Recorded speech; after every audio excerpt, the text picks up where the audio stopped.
All right, today we're here with a 2004 Mitsubishi Pajero IO. These type of cars are the most abused in the Kenyan industry, the GDI Mitsubishi engines. Guys, this is 1998 technology. Come on, Kenyan mechanics. If you are still being kicked in your ass by this technology, you're incompetent. You need to do your homework and learn this. The information for this engine fully is available online. Learn to do diagnosis on these things correctly. Almost every GDI engine for Pajero that I've seen has been ripped apart by mechanics and has been messed up, and I take time to restore. This particular one seems to be on the better end of the spectrum, but we still see some casualties here and there. See that? But that is a distraction. This is not why we're here. We're here because this car stalls in traffic. So it has been happening intermittently, and it was too intermittent. And I told the client, look, this is happening like once a week or sometimes once every 2 weeks. I told her I'm not going to find anything if I sit on this thing. So I asked her to be very patient with it and to see if she can get any pattern to the stalling, and then call me when the stalling becomes more frequent. That was about 4 months ago. 2 days ago, she called me. She told me, well, this thing now is happening at every single drive. And she told me what she does is she turns the car on, and then she's able to drive well when it's cold. When it heats up, when she's coming to a stop, or when she has driven and then put off, let it sit for a while, and then put back on when it's still hot, it usually stalls out on her. So I told her, perfect. Now we have a direction, and now I can be able to duplicate the symptom. So I'm here today. So when cars have a stalling issue, you need to come up with a strategy, and my particular strategy on all EFI engines is the same. What are we missing? Are we missing ignition, or are we missing injection? And then if we are not missing ignition or injection, then we go to other things. But usually I check ignition and injection. And if it's a simple engine like this one, which has just one cam and one crank sensor, I always put in ignition, injection, cam, and crank. So let's go to the wiring diagram and let's look for those elements in the wiring diagram. And then we're going to come here, put our scope on this, put it on, let it heat up, and then we're going to wait for it to stall. Then we see what we are missing. Let's go to the wiring diagram. All right, here we are in the service information. This car is 2004, so we are here from 9/2002.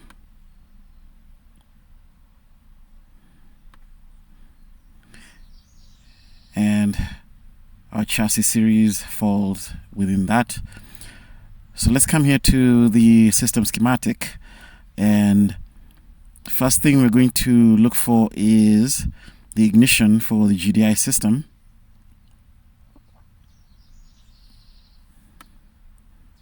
Now some of these are not yet translated. So here are our coils, 1, 2, 3, and 4, served by a main power feed on this blue and black wire that comes to the coils. Now I'm familiar with this harness. It runs at the back of the engine. So I will go to the back of the engine and I will clip a current clamp around the blue and black wire here so that I get all the coil currents, and I'll be able to see each coil firing from that location.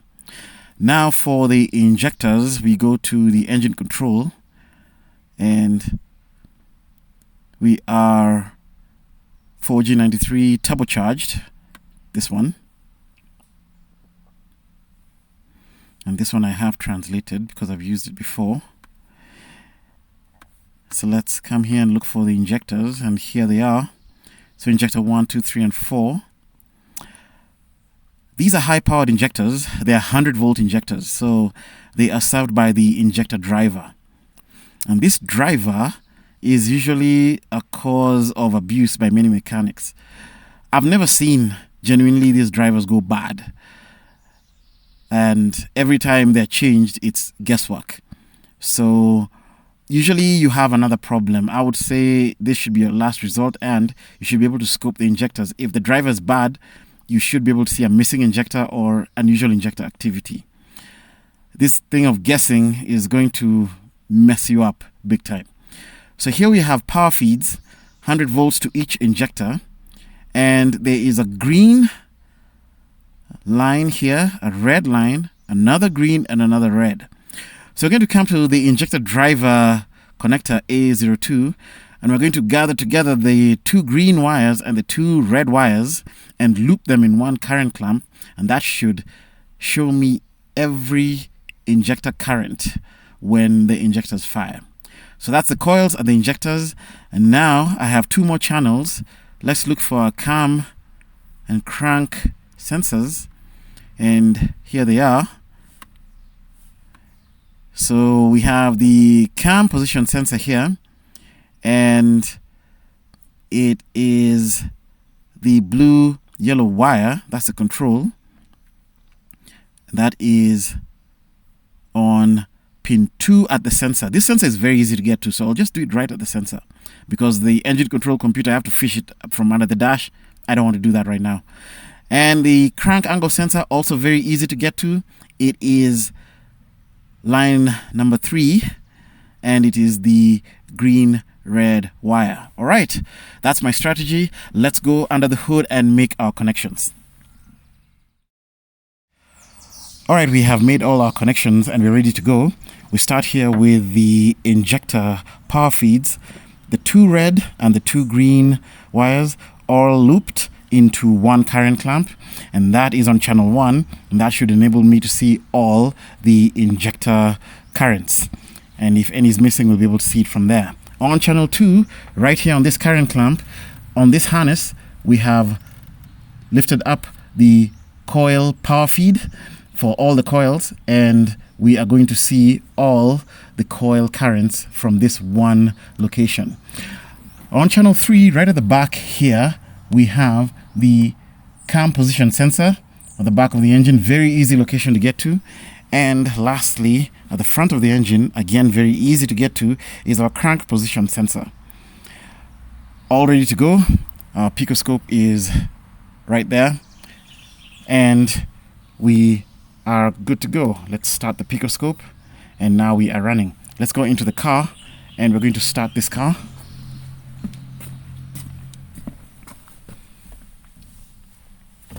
Look for the key.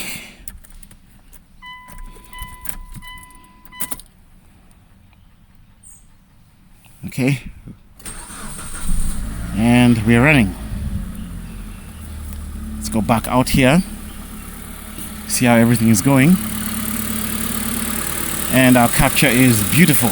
So right now we have all our injectors, all our coils, and cam and crank. I shouldn't do this, but let me just pause. I just want to see how they look like for now. And they're beautiful. Okay, injectors, coils, cam, crank. And this is a very low resolution crank sensor. You can see here, we only have 1, 2, 3, 4, 5, actually 4 pulses for every engine revolution. That's a very low resolution crank sensor. But honestly, it doesn't matter as long as we have the reading. So let's continue, and then we're just going to wait for our engine to heat up and stall out. Meanwhile, let's go into the car, put our scan tool on it, pull up a couple of PIDs, and we're going to see what's going on with this engine. Alright, we're still running here. We haven't installed yet. And just to show you that I'm just not doing useless work for nothing, you can see we don't have any codes in the system. And this is where people get trapped. You start guessing, replacing a lot of parts, and damaging people's cars. So let's go to live data and see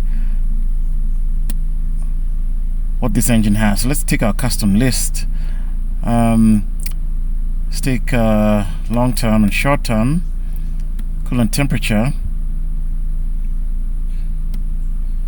mass airflow,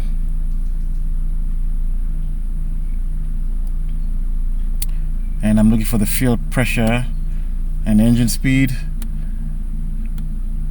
Fuel pressure sensor is right here.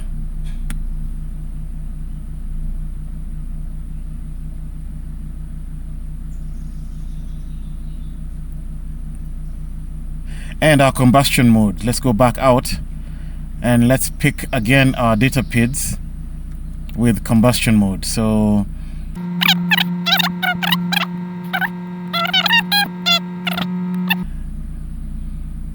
right now we're in closed loop. Our long and short time are bang on the money. That's excellent. That tells me my O2 sensor is working well. Right now my combustion mode is on stoichiometric feedback. So I want to see if it will go into lean burn mode. And guys, look at this. At 84 degrees centigrade, we should already be in lean burn mode. Why aren't we in lean burn mode? Our engine RPM is too high. Our long and short term are within the lean burn mode limits, but why aren't we going into lean burn? I think it's because of our fuel pressure. We're at 5.6 MPa. I think we're supposed to be consistently above 5.8 for us to go to lean burn mode. Maybe, I don't know.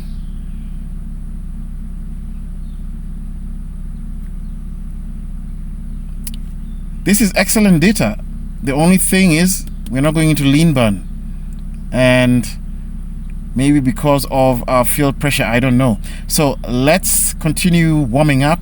We've not even put it in gear yet, by the way. So let me put it in gear, and I need to be ready to run to the front if this thing stalls. So I'm going to put it in reverse. There we go, we're in reverse. Oh, nice. Let's go to the front and quickly.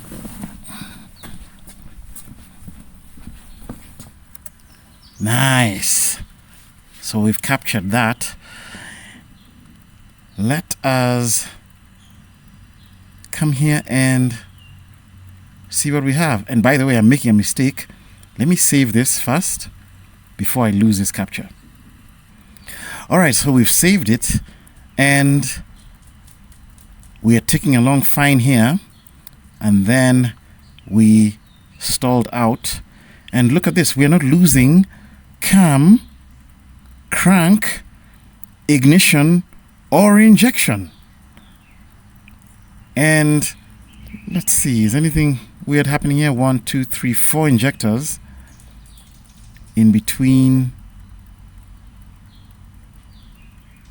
Wait a minute. This is strange. Why are we having one coil for every 4 injectors? I didn't notice that before. Guys, you know what? I think I'm on a power feed for only one coil. Yes, that's what it is. I'm on a power feed for only one coil. There's no way we can have 4 injectors firing here and only one coil for every set. So let me look for the power feeds for the other coils, and we're going to put it here. But from this, do I really need to do that? I don't think so, because I can see we just stopped right here. Why did we stop here? There's no reason for that. All right, let me look for the other coil power feeds and then loop them in there properly, and we're going to retake this capture. So let me quickly tell you the mistake I was making while taking the current from here. This location is after my splices. So there are 4 blue and black wires running through this harness.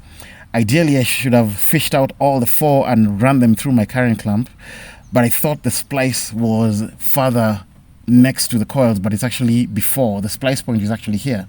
So what I've done is I've relocated here.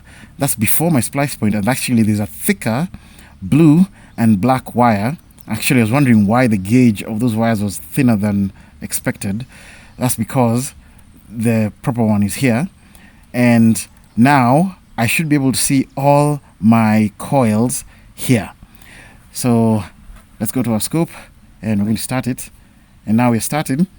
And let's go start the car again.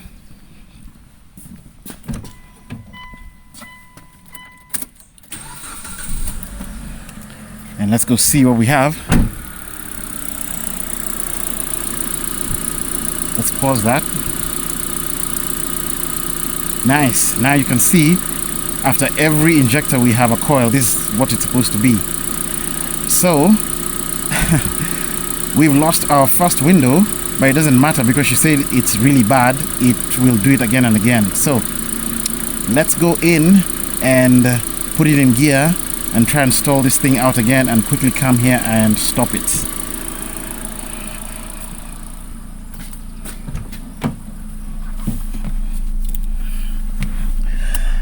I don't want to get distracted by my scan tool. Let's keep it there. And let's come here, put it in reverse. Oh no, I didn't stall this time. Oh, I've lost my window. Okay. We need to just wait, be patient, and yeah, let it stall. Meanwhile, we did cool down. Let me let the temperature come up some more.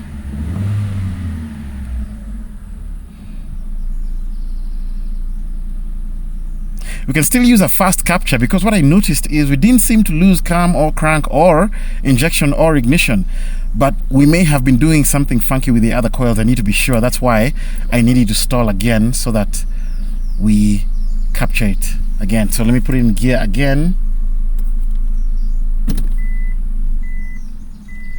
Nice. Let's quickly go and stop it. Beautiful. Now this is the power of the Pico. You can see we have a very long capture time and we are still at a healthy sample rate, 1 microsecond between samples. That is excellent. You'll not get this with any other scope. So let me save this now. Okay, now let's see what we have. So we're ticking along fine here. We got injector coil, injector coil, injector coil, injector coil, injector coil, and we start slowing down here because our crank sensor is widening, but we're still firing all coils and all injectors, even up to stalling point. Interesting. Now, guys, think about this. What would cause us to stall the car and we're still firing the coils and we're still firing the injectors? And the timing is not going off. If you look here, let's go back here. Look at these two, how they're spaced out. It is always this, and then you have that, and then here you've got this one in between on the low point, and then in between this high point you've got this.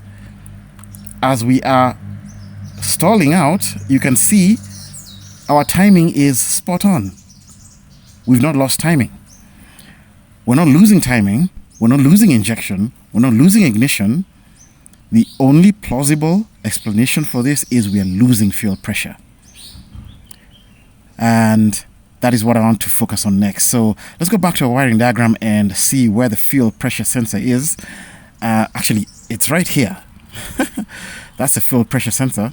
But I need to see which of these wires is the sensor line.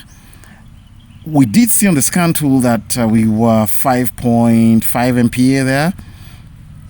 Well, that's a good pressure, but it's slightly lower than we're supposed to be. We're supposed to be close to 5.8 for us to go into our lean burn mode. We're not even going to lean burn. So let's go to the wiring diagram real quick. All right, we're back here in the wiring diagram. Let us look for our fuel pressure sensor.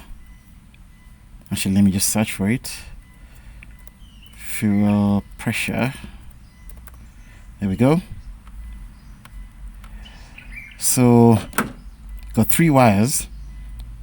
This one, and this one.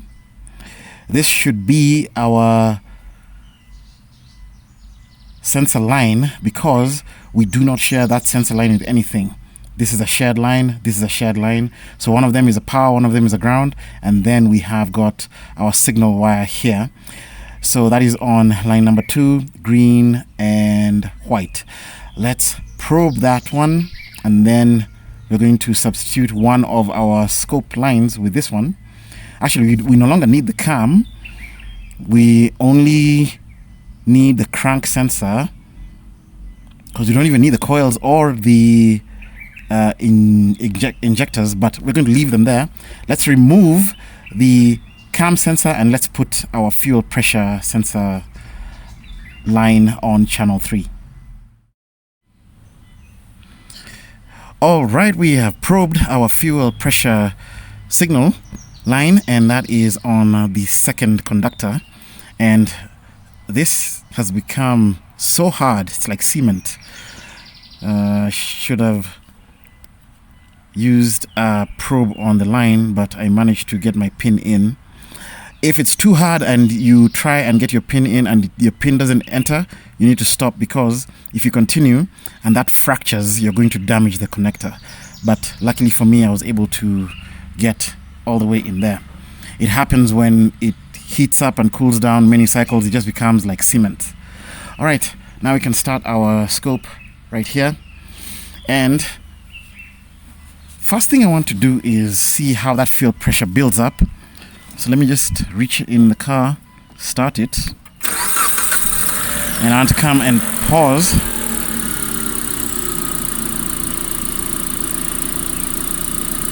So here we are cranking, and as we're cranking, we're not building pressure. That is not a good sign. We're actually building pressure after we start running. See that? So this means we are starting this engine under either the residual low pressure or vapor pressure inside this plenum. Either way, that's not a good thing. We are supposed to be building pressure immediately we crank. So we definitely have a fuel pressure issue here.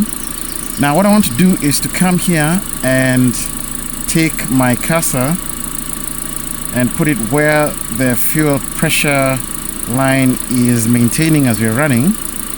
It's about 2.9 volts. It's a bit low, by the way. I'm usually used to seeing this above 3 volts. So yeah, we do have a bit of low fuel pressure here, but it's not too low though. And oh, my cursor has gone back up. Let me bring it back down there. So we want to keep it there, and then we want to see if it'll drop our fuel pressure when we stall this thing out. Nice. So we're ready to pause it. Let's go back inside. Actually, let me put this window down just in case. All right, we're back here. Let us put it in drive, actually in reverse like we did last time. Sweet, stalled out. Let's go back in front. And beautiful, guys, look at that. We are losing fuel pressure. Nice. So let me save this real quick. All right, so we've saved it, and you can see here we're ticking along fine, and then I put it in gear somewhere here, and we started dipping down fuel pressure. Now I'll tell you something about these GDI systems. GDI systems do not like low fuel pressure. It will stall out the car abruptly under low fuel pressure, but that doesn't seem to be what's happening here, because it's not the GDI system that's stalling out this car. it's just the fuel pressure goes low and almost, yeah, it just goes low. So this engine is being starved of fuel, and that's why it's stalling. So we've got two pumps here. We've got the high pressure pump, which sits up top here. Then we've got the low pressure pump at the tank. Are we losing low pressure and then starving the high pressure of fuel? Or do we have a low pressure supply that's healthy and the high pressure pump is the one that's crapping out on us? How do we do that? Well, we have to take both pressures at the same time. We already have a fuel pressure sensor here. And by the way, just look at this. Is this a sensor issue or a fuel pressure issue? If you want to think about it, just pause the video right here and think through this. Is this a sensor issue or a pressure issue? I'll tell you, because of the gradual decline in pressure here, this is not a bad sensor. This is an actual fuel pressure drop. If this was a bad sensor, we would see the signal abruptly drop or just go completely to zero. And you can see here we're not going to zero. We are going to about 727 millivolts. So we're emptying that rail of pressure completely and starving this engine of fuel. So back to my original question. How do we determine the two? We already have a fuel pressure sensor here. We're going to leave that here. Let's go to the back and we're going to tee in a manual fuel pressure gauge into the line. And then we're going to start this car and see what are we losing. Are we losing low pressure, consequently starving the high pump? Or is the high pump not good?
All right, so we are teed into our fuel pressure line. That's my pressure transducer. This is my custom box.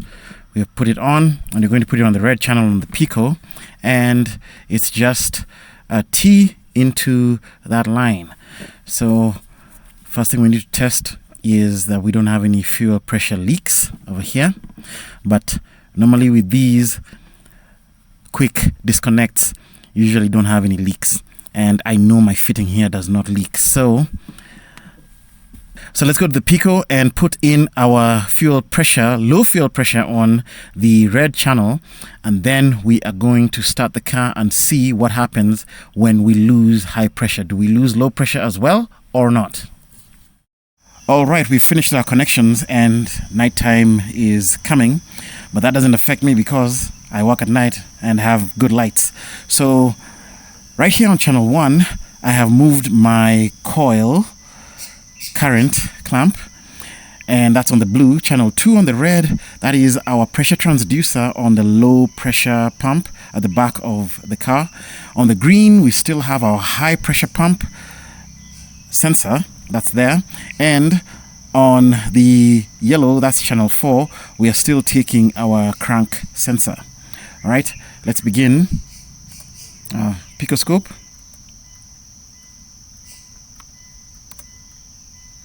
All right, now we are running, and there is where my low pressure pump is on the red.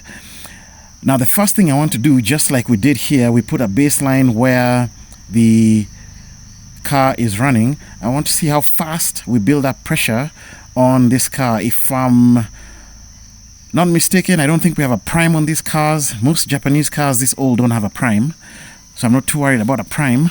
But let me come here and just start.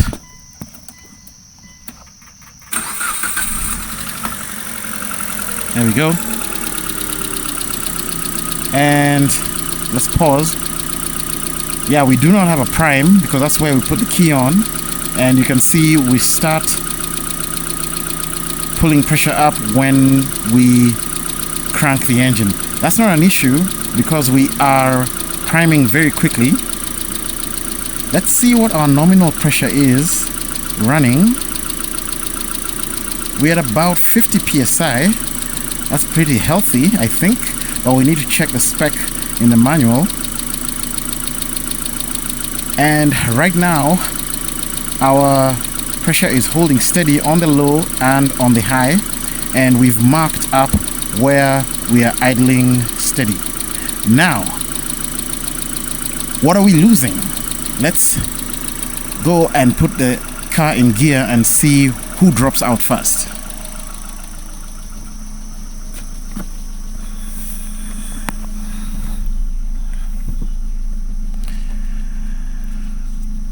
Alright, so we're running and it's good. We're in park. Let's drop it in gear. Nice. Let's quickly go and stop our scope. And we are done. Look at this. We are dropping high pressure and maintaining low pressure. So this high pressure pump is bad. That's unfortunate. These things are really expensive. We're talking over $1,200 for these pumps. And wow, I hate to be the bearer of bad news, but you can't argue with your scope. So this is the power of having a picoscope. Not just a picoscope, a lab scope. Imagine if we didn't have a lab scope. What would have been changed here? They would have changed coils, probably changed the injectors, probably changed the low pressure pump, and then come and change the high pressure pump. This would have been a mess. Even the crank sensor, the way this thing is shutting off, it honestly does not sound like we are running out of fuel. It sounds like we are stalling very quickly. And you can see even from the capture, that stall is pretty instant. Most people would go for the crank sensor or the cam sensor. But good diagnostics, what has it told us? We have a bad high pressure pump. So let me think of a strategy. The other thing is, these high pressure pumps get contaminants in them. And what I would like to do is, before we even go attacking this thing as a purchase, I would like to remove this high pressure pump from here, go with it home, and then see how it looks like inside. We may just need to service this pump, because there is a TSB out of contamination of these pumps. And I also know that the plates in these pumps get contamination when these pumps run for a very long time. And this is a very old car. 2004, we're in 2025. So I'm going to price out the pump new, but I'm going to take it out of here and let's go home with it and see what we can do with it. All right, let's check this fuel pressure. I don't like guessing. So this is the low pressure, measurement of low pressure between fuel pump low pressure and fuel pump high pressure. And they're suggesting you test it at a very weird location. Good luck with this place here. So put it in a fuel pressure gauge, and it says your standard value approximately 328 kPa. So what's that in PSI? 328 is 47.57 PSI. So we are good. Our fuel pressure on the low pump is excellent. We're not touching that pump. we need to service or change the high pressure pump. Okay, I've removed the intake plenum and I think we are in luck. This pump has never been touched. We should be able to remove this pump and service it. Look at that, it's clean. And how I know it has never been touched, these clips are still in place, the pipes are still in place, and there is no marking of a spanner on the bolt heads. So we are good. So what I'll do is I will come back, because right now it's late, it's about 8 p.m. I first need authorization from the owner of the car and let her know exactly what's going on. And then when she authorizes, it's going to be 1 hour. Remember, we are in the realm now of repairs, so I'm done with diagnostics. I'm going to charge 1 hour for removing this because the intake has to come out. There are 2 pipes here that run under the intake, and to unbolt them, this intake will have to come out. So 1 hour to remove the intake, and then I will see how many hours to service that. I don't know yet. I'll need to open it and see. And then we'll need a filter for it in the TSB for contamination of these. There's a filter that gets clogged which needs to be changed out. So we'll get a filter for it, and then we'll get the O-ring that goes into the intake. Otherwise, we're going to leak oil. This is driven by the camshaft, and if you do not put that O-ring back, I can even see this one is leaking. Yeah. So we need to get the O-ring for the pump shaft, and then let's see what happens. So let's get importing the stuff that we need, and then we are going to proceed with the repairs.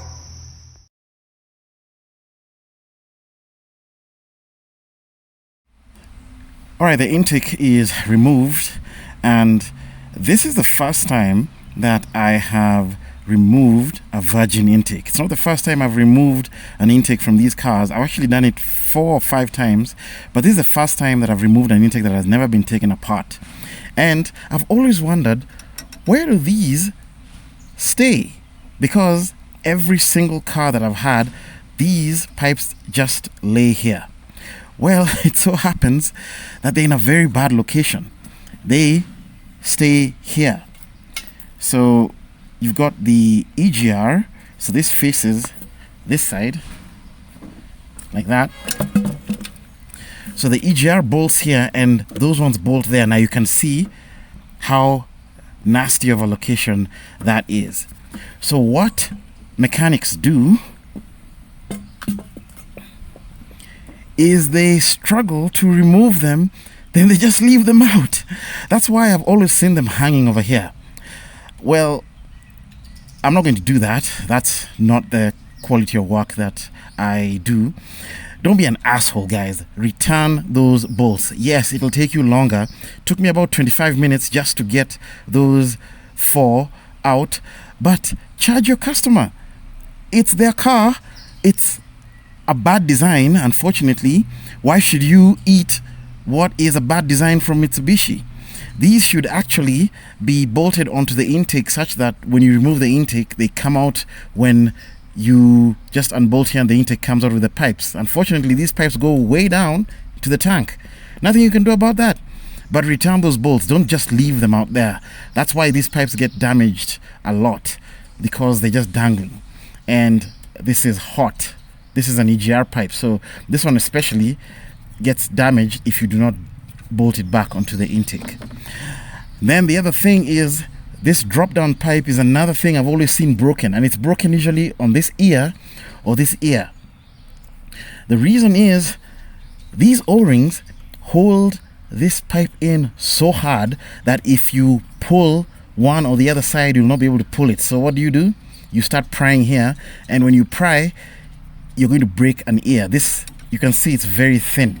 It's not thick metal. So what you should do is be clever.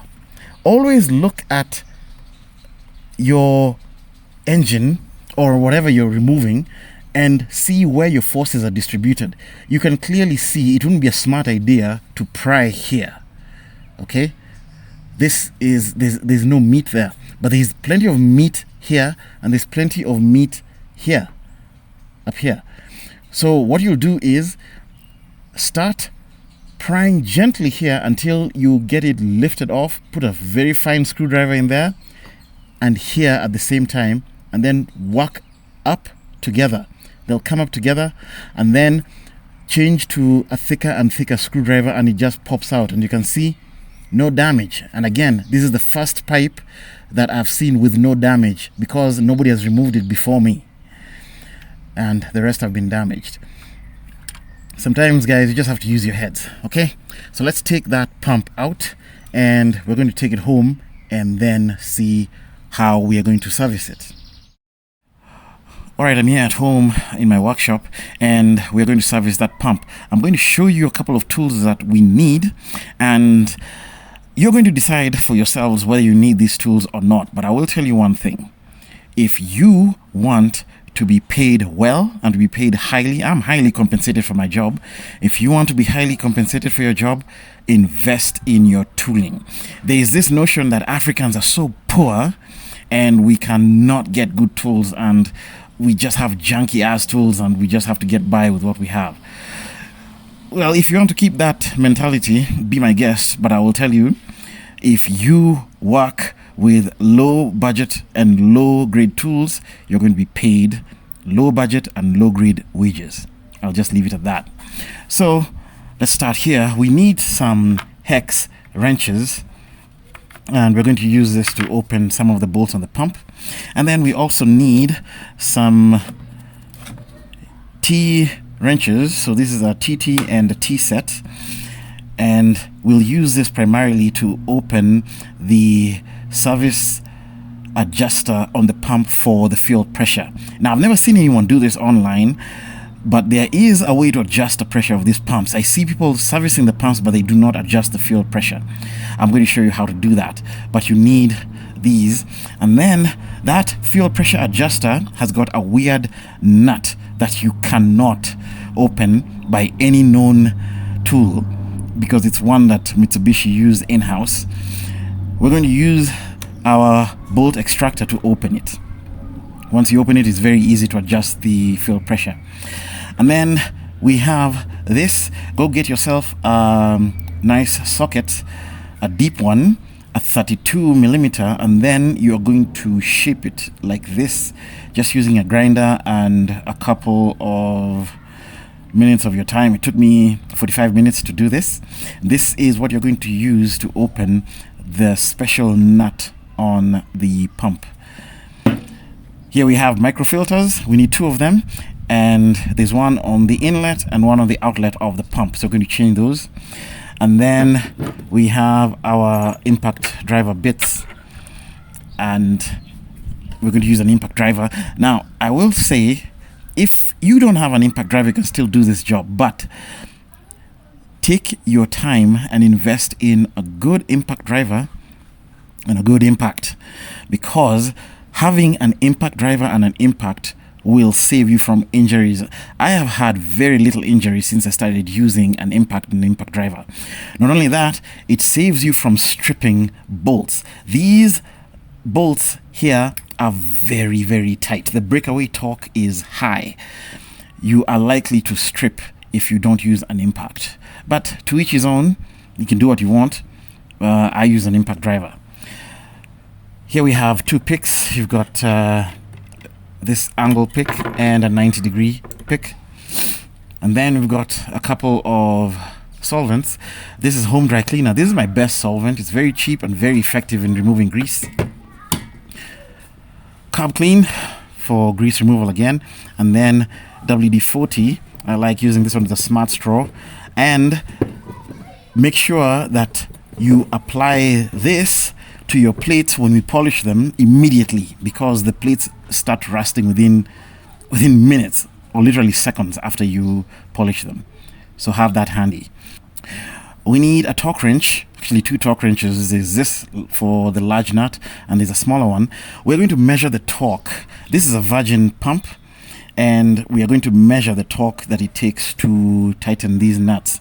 You're not going to get this information because Mitsubishi do not give it out, but there's a way for you to get your torque specifications, and I'm going to show you how to do it. Then you will need sandpaper, and these are your grits. You need a P2000, a P1500, and a P800. Is this what Americans call 800 grit and 1500 grit and 2000 grit? I don't know, to be honest. So what you guys do on the other side, I don't know how you call them, but this is what I'm going to use. Then you need 2 mirrors. There's a large mirror over here. I don't want to take it out now because I risk breaking it. And there's a smaller mirror. So this small mirror, just go and get a cheap makeup mirror, and you are going to use one of them to polish the smaller plate that is in here. There's one that's very thin and you can't hold it. You're going to sandwich it between this mirror and this one. I'm going to show you how to do that. So you will need to take this off of its case, so that you just use the mirror alone. We're going to come to that later. And then of course we have our impact driver. So there's my nut driver and my impact. And then we've got shop towels, very good quality one, and diesel fuel for cleaning the pump. This is the best cleaner that you can get and the cheapest also. Diesel followed by carb clean, followed by this will get your parts shining like new.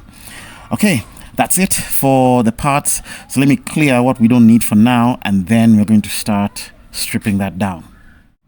We haven't finished with the parts.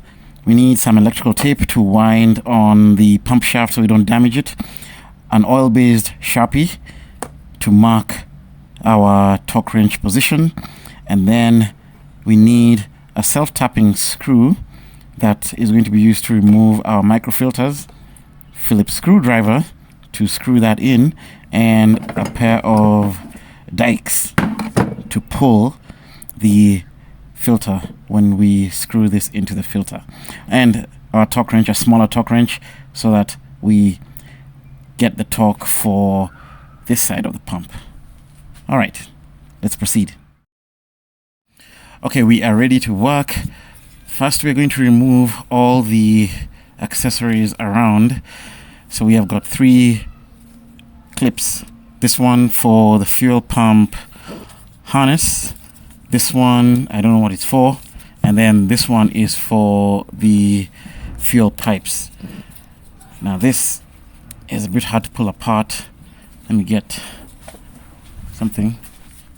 Okay, we're just going to use this.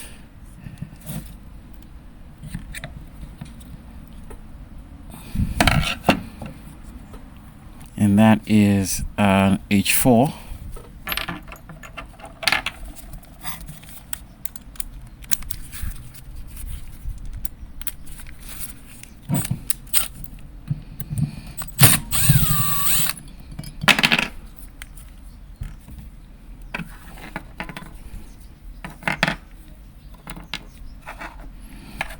This is a number 10.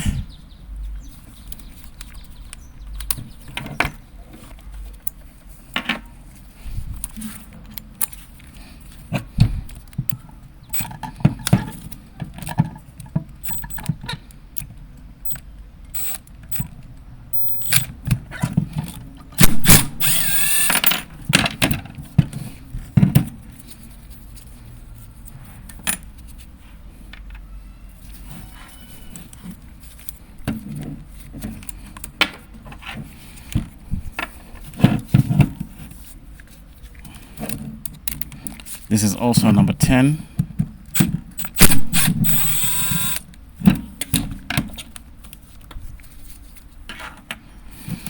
Okay, for us, those are all our accessories. For you, it may be different. So now what we're going to do is to remove this O-ring here, and always replace this O-ring. It's not worth reusing it. It'll always leak. It's very, very flat. And do not use, you know what I'm going to say, fill in the blanks, Those of you who have been here for a while, yeah, do not use silicone. Keep silicone away from this job. You're wasting your time with it. Next, here we're still on our H4.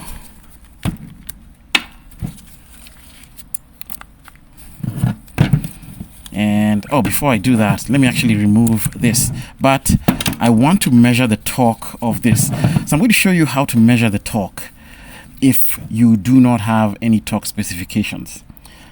Let's get our Sharpie.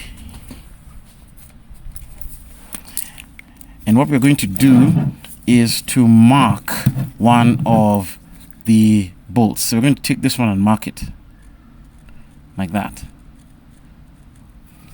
Okay. Now, I see people saying that you should take your torque wrench and then you measure the breakaway torque. Guys, the breakaway torque is going to be very high. It's not going to be the same. So I've put my marker over here. So what I'm going to do is first just crack this loose. There we go. Now that I've cracked it loose, I'm going to bring it back.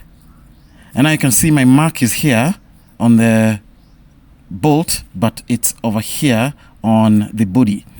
All I'm going to do now is take my torque wrench and I'm going to set it on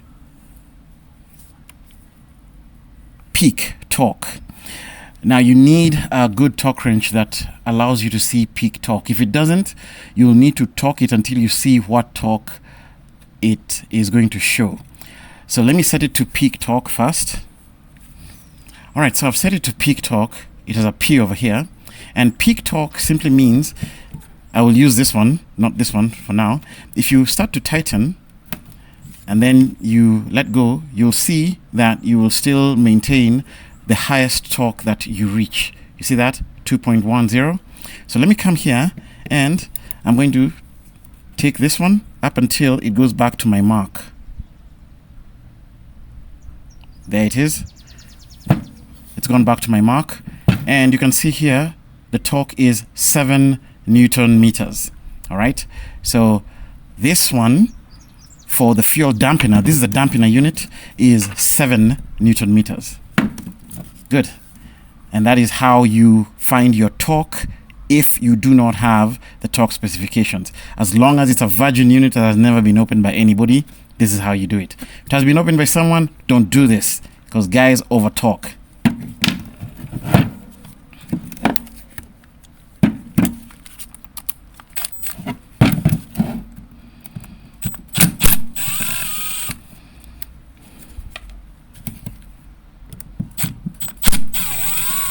Oh, I was going to show you, I've lost my window. I was going to show you the other style that I've seen guys doing it on YouTube, where you break away and you use that as your torque. But I've lost my window. You would have seen that the breakaway torque for this one is going to be very high. It usually goes above 15 Newton meters. And that's not what you're going to use. But you can do that on your own. Just practice. Break it. Take it back. Measure the torque, which is the actual one, and then use another one which has not been broken and break it, and you're going to see the difference in the breakaway torque versus the torque when you return it. It's going to be very different. So this right here is your fuel dampener, and before I do that, it's going to release some fuel maybe. So let me get my shop towels ready. You're going to come with your screwdriver, lift it up a bit and put it in there, and then go around. Do not do it on just one side. You are going to bend. Let me get a thinner screwdriver. So you start prying with a thin screwdriver.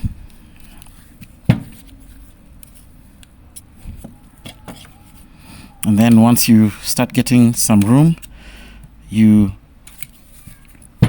start going around. Be patient with this. If you are not, you will break one of these ears. You're going to have a bad day, because once you break anything on this pump, You cannot buy anything on this pump apart from this O-ring and the filters. I've warned you.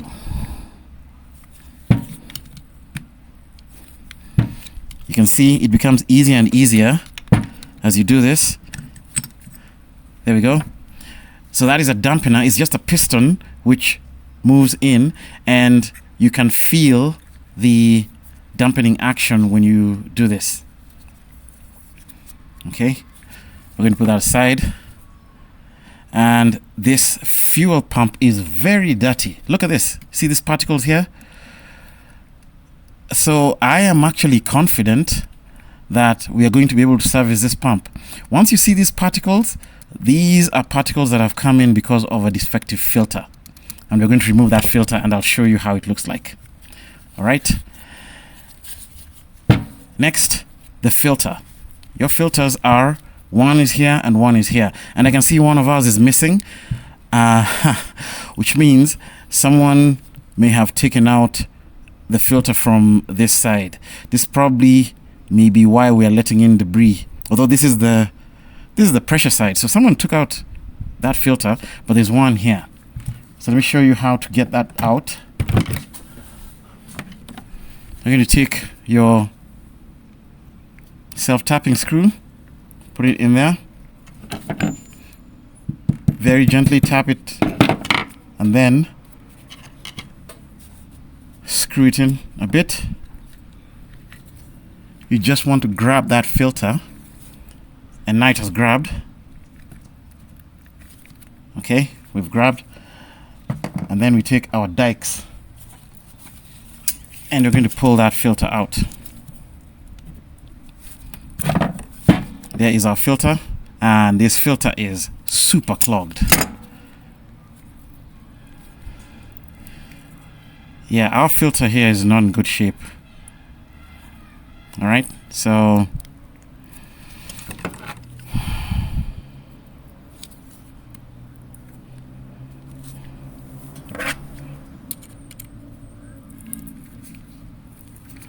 and be careful with your self-tapping screw. Don't go too far in, because if you do that, you're going to deform the housing over here, and that will not be good. So this filter is in bad condition. That's very nice. And it was also, I don't know if I'm the one who broke it like this. See, it's open over here. I may be the one who broke it while removing it, or it was broken. No, this filter was broken because it's very brittle. Okay, yeah, this filter was broken. So we have a bad filter. Put that aside. And remember, you're supposed to remove the second one. I don't have the second one on the pressure side. Now we're going to these two screws here. Again, you want to measure the torque. So remember, the first one was 7 Newton meters. Let's mark this one. Let's break it free. And let's return it. You can see we're almost there.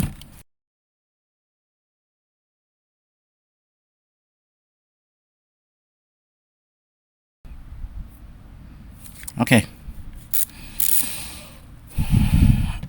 I hardly use that feature, so it takes a bit of getting used to.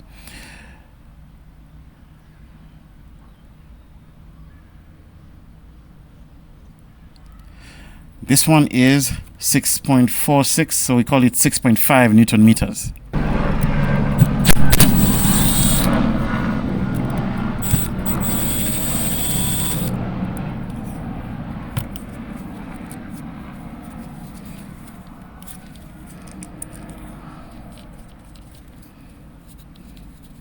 Now there's a spring in here, so you need to be careful. So what I've done is I've put these bolts in temporarily, and I'm going to come, there's a prying point here and here. I'm just going to, there we go. See, it has got a lot of spring tension. So if you didn't have those two, this would go flying out.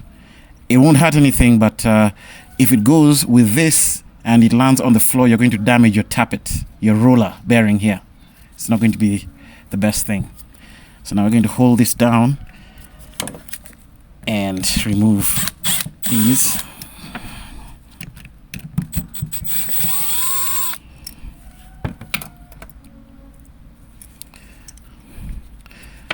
Okay, so that is our shaft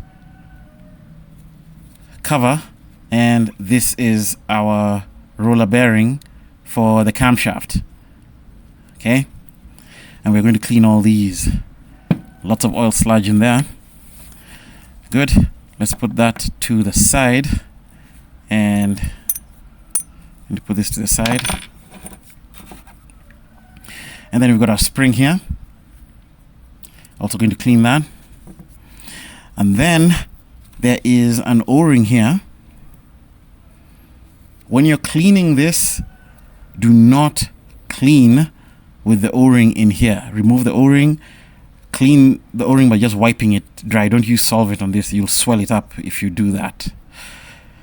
So we're going to keep it there. And then here we've got the pump shaft, and this is a piston, and right here this is the nut I was telling you about for using this. So before we do that, we're going to just spray here with a bit of carb clean, and then put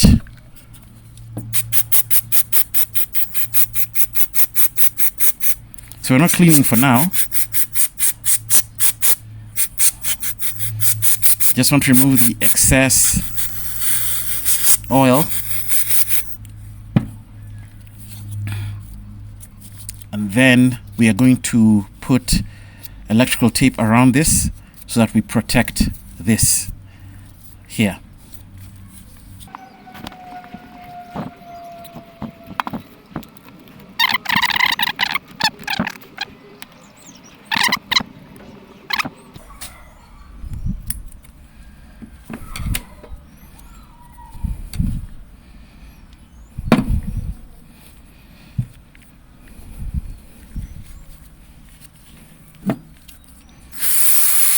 Okay, we're going to measure the torque of this one again.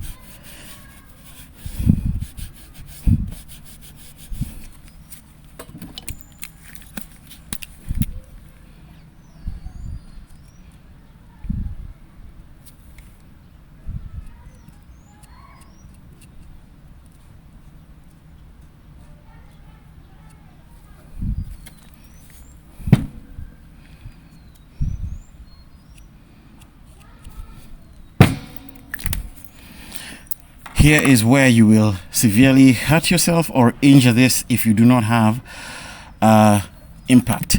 If you do not have an impact, get a vise and use a vise. Do not attempt to hold this and do this. It will not work. Just telling you right now so you don't waste your time. We're going to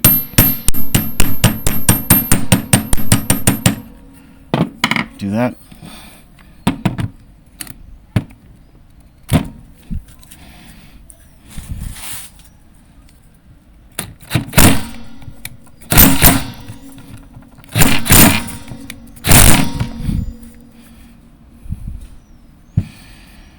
This one, I may need to put it in a vise. Actually, let me just go and put it in a vise. Now, the vise is not in a location that I can film. I will just do that and then come back here because it's hurting my hand over there.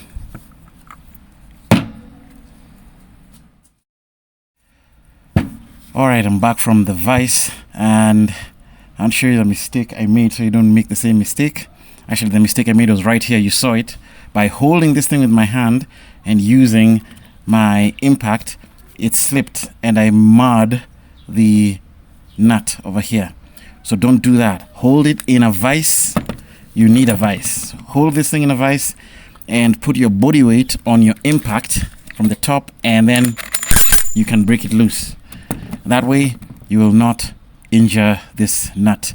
Not too bad of an injury, but we will have to file this down so that those sharp bars are not there when we put it back in, but it won't affect anything. It's just cosmetic. And the torque was 105. Oh, it's just gone off. It was 105 Newton meters. All right, let's continue with this. So that is your nut for the piston. Now this has very fine threads, so be very careful with that. It's very easy to cross thread this thing. We're going to put that to the side, and then we're going to remove our piston. Now I did notice, look at this. Now this wasn't me, but this is already bent down here, and it's very old. It looks like it was done during installation because it's right at the base. So this is what we were preventing from happening by doing this. But as you can see, even the factory guys do not get it correct. You see that? So it's unfortunate, but what do? Even factory workers are human beings and they make mistakes. There are people who believe that you can't see these mistakes at the factory level. Trust me, I've seen a lot of bad installations right from factory, and it can be problematic. So it is what it is. Again, can't do anything about that. So the next thing we're going to do is remove this washer in here. So it's the washer that is supposed to sit over here, and it's just right down here. It's a copper washer, so you will not be able to remove it with a magnet. So there's your copper washer. Put that to the side. All right, now we're going to remove the piston, and this piston has a very tight fit, just like the other one. So you need to use 2 screwdrivers, one on this side, one on this side. Get this screwdriver here.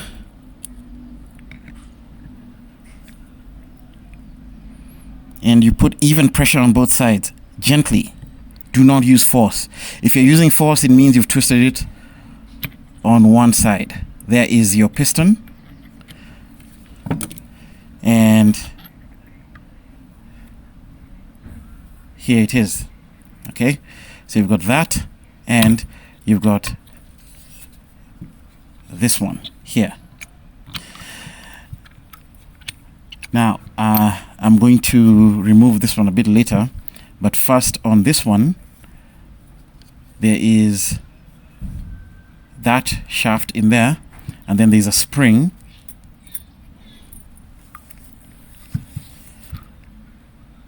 And note how it came out. Okay, so you've got this spring and you've got this. It's a check valve of some sort. The check valve goes in, then the spring goes in. So this is how the assembly is going to be. You're going to have this,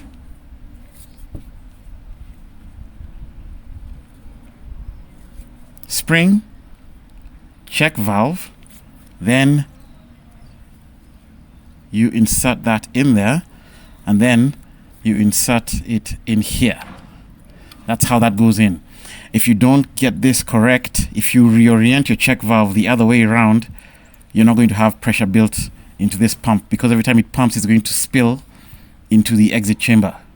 Okay, so keep that in mind. So let's put the spring aside, and the spring, it has a flat part here and a flat part here, so you can put it in either way, it doesn't matter. So we're going to put that aside, and we're going to put that check valve aside. And now we're going to remove this, and that O-ring kind of stops this from coming up nicely.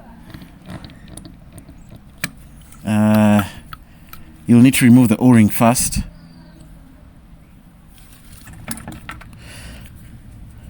So I'm going to take that O-ring out.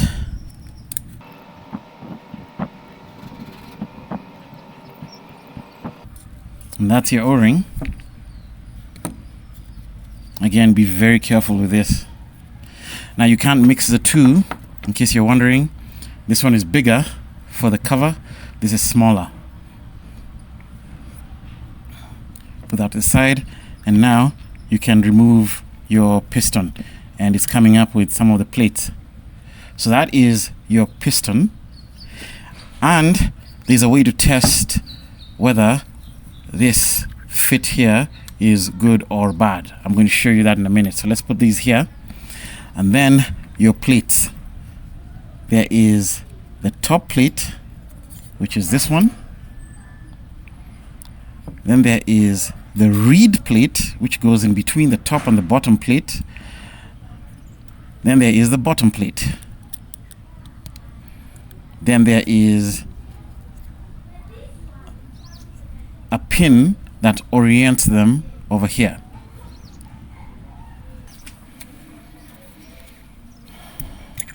And there it is. Actually, still struggling, just use a magnet. So let me show you how the orientation goes. You've got the pin here. That is an orientation pin. So the bottom plate sits like that. Then you've got the reed plate. And again, you can't put it any other way because of the orientation pin. The reed plate goes here, and then the top plate goes here, like that. Now, these are the plates that get dirty and corroded, and they're the ones we're going to polish. And then also the dirt at the back over there.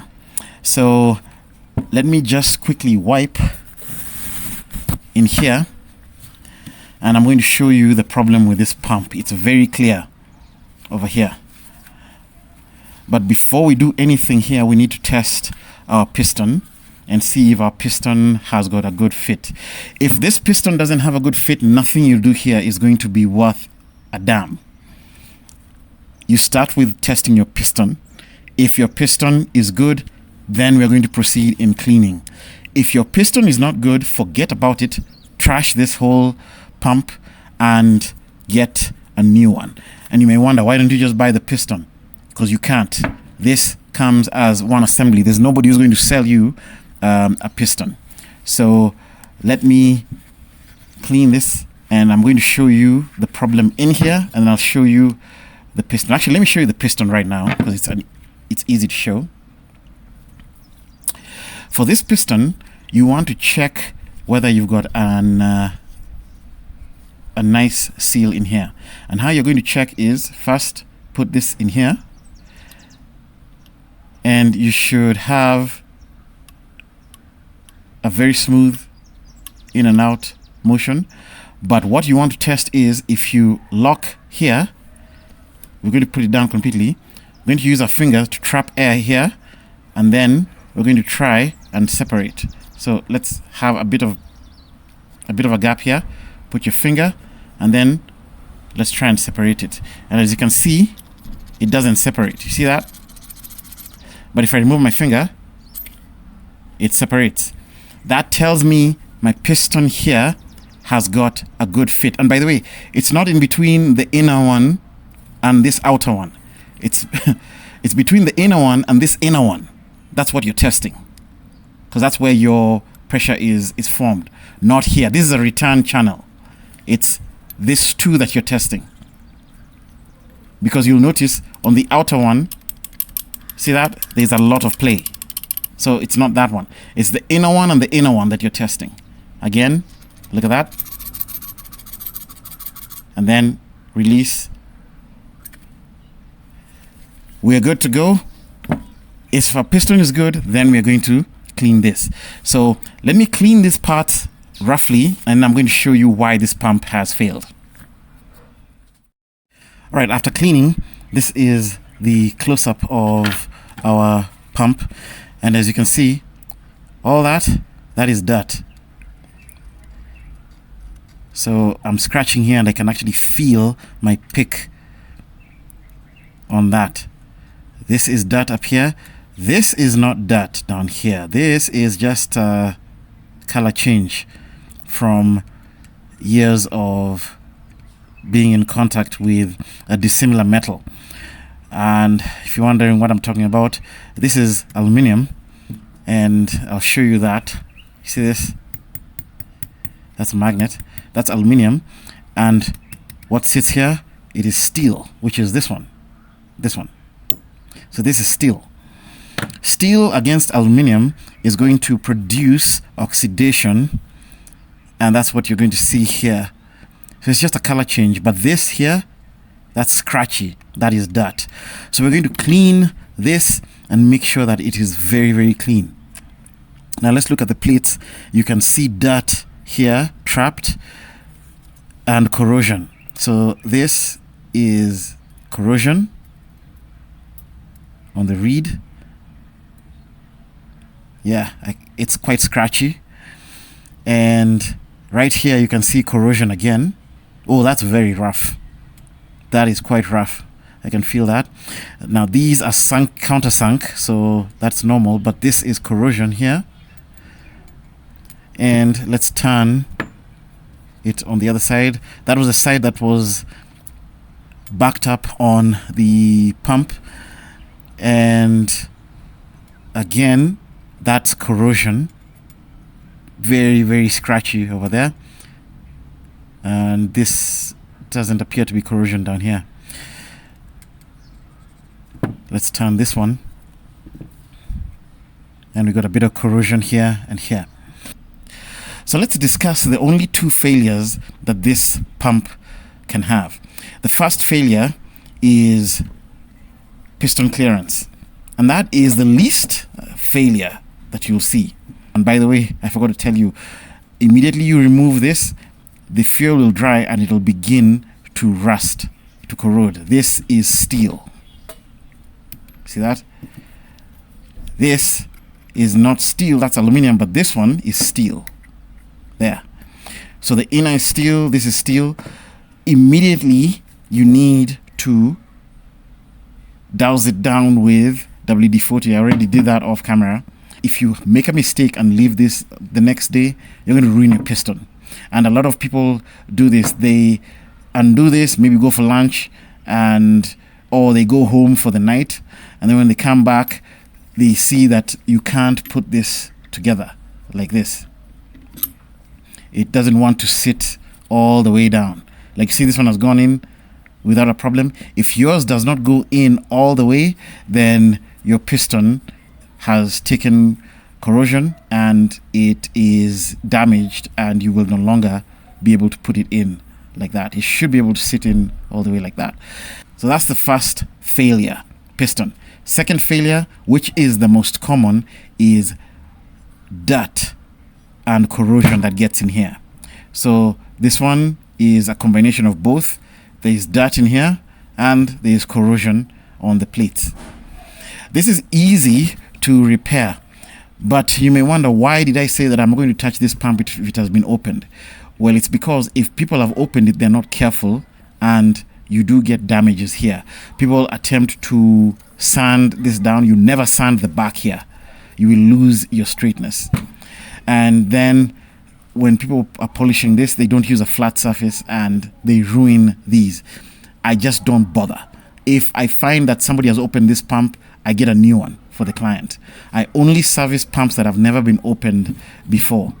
Yeah, sue me. That's my rule, and I'm sticking by it. I live in a country where people do stupid stuff, and you've seen in my videos the kind of rubbish that I deal with on a daily basis. I'm not going to waste my time if this pump has been opened. There's two more things I want to show you here. There are two other pistons here for regulation of pressure. There is one here, and there is another one here. You can remove those if you want to. I have never seen dirt go all the way in here. Dirt seems to come and spread out here before it goes in here. But just to be on the safe side, you can open and check. And to open that, it is just a number 4, like before.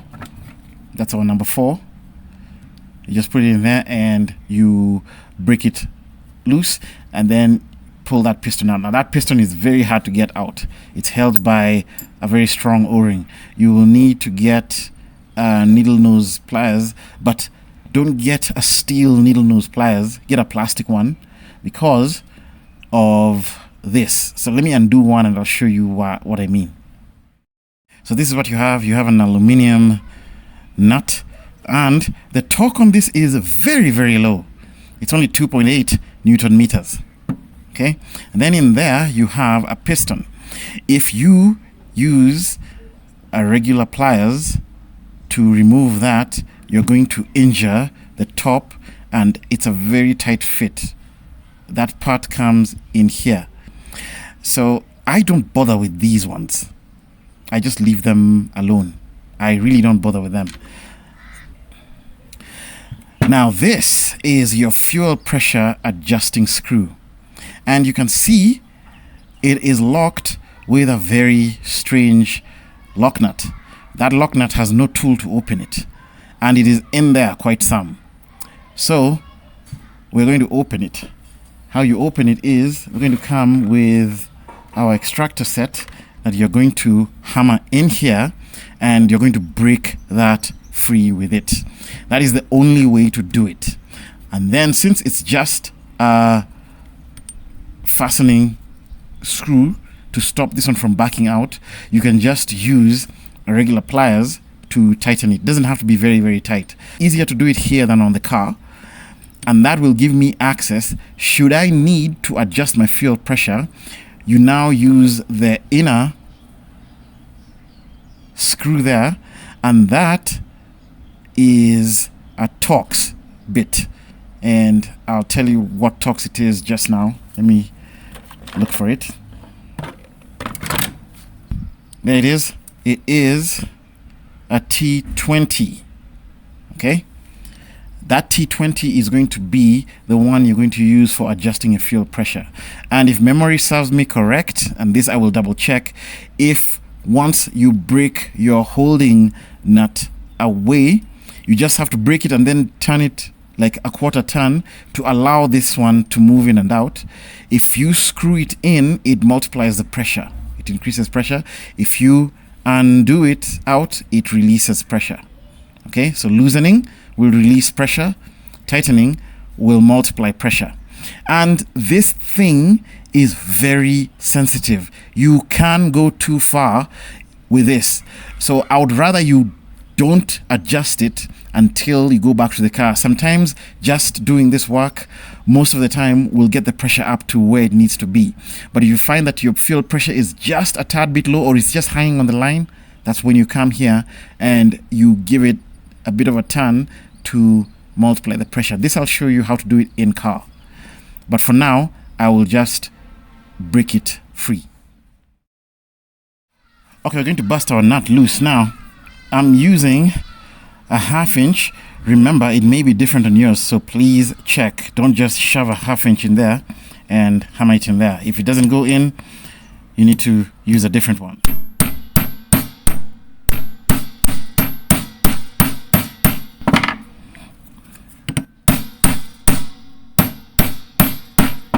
Make sure it is in there firmly. And then I'm going to take my nut driver and break this loose.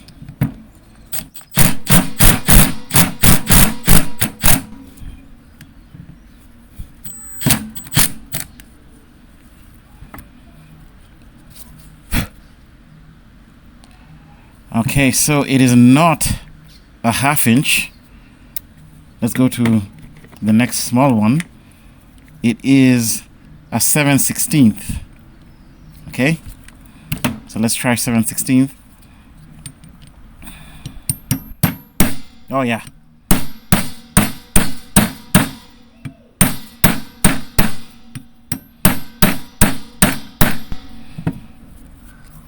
Okay, let's try that again.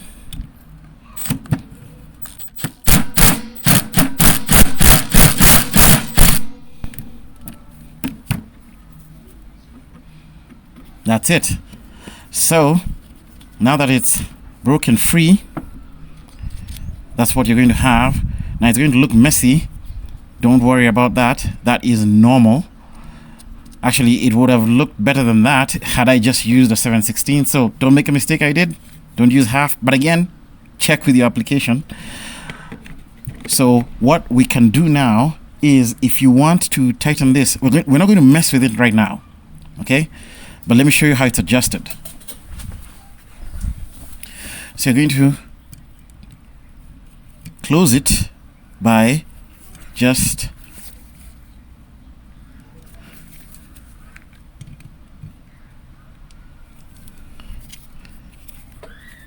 now I opened it a bit too much, so let me just take it back. Now it does turn with the adjusting screw. Again, that's normal, don't worry about that. So that's where it was. So to adjust it, all you do is back it off some,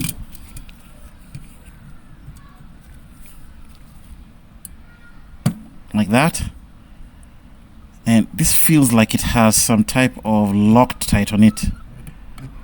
Okay, so just back it off a bit, and then you are going to take your T20 and you are going to adjust here. Okay, so either turn in or out.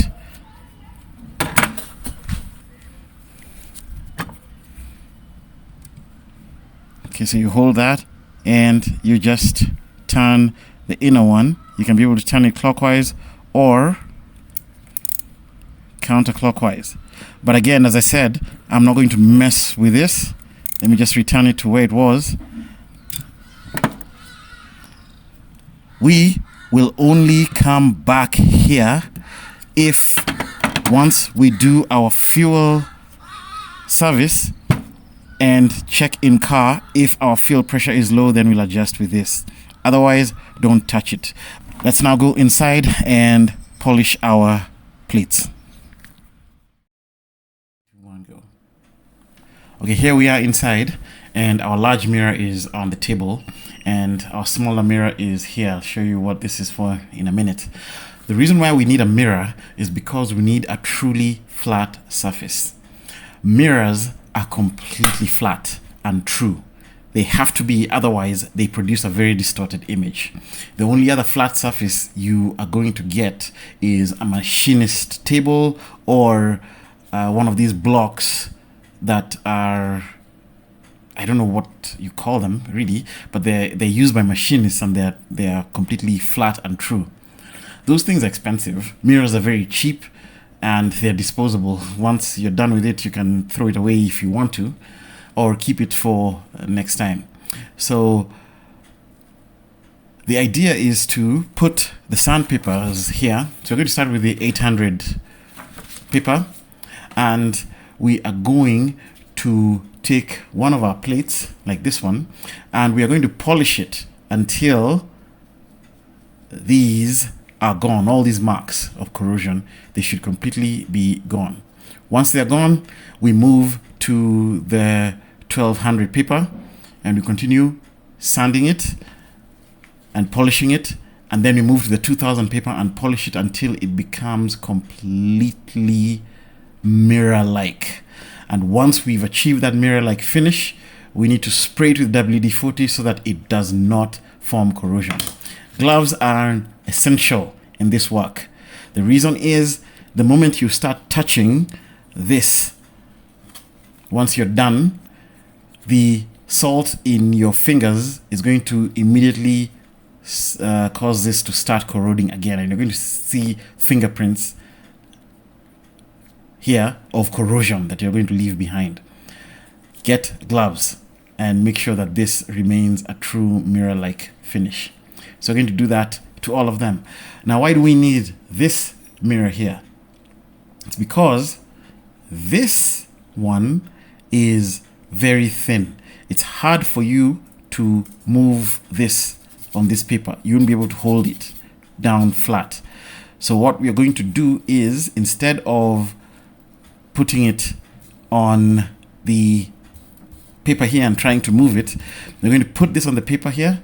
Then you're going to take sandpaper and put it here, hold it on the edge, and you're going to use this one to polish the surface of this. Now this takes time. It's not going to take half an hour. It's going to take much longer than that. You need to be patient. Be patient and you will get best results when you are patient. Do not rush this. So we're going to start with this one. See that? I'm just going to put it here and I'm just going to polish it. You don't put anything here. You just polish. And you keep going until you're going to remove the initial corrosion. You're going to hear the sound changing when you wear down the paper. So here, if I move to this other section, it's louder. If I come here, it is quieter. You just keep going. And check as you're doing it. Now look at this. You see, we are actually removing it. We've removed most of it. We're just left with that section here. And that should tell you that this is not flat. Because once we hit every surface here, it's going to be truly flat. And remember, you are removing material, so only do what is necessary. Okay? Don't overdo it.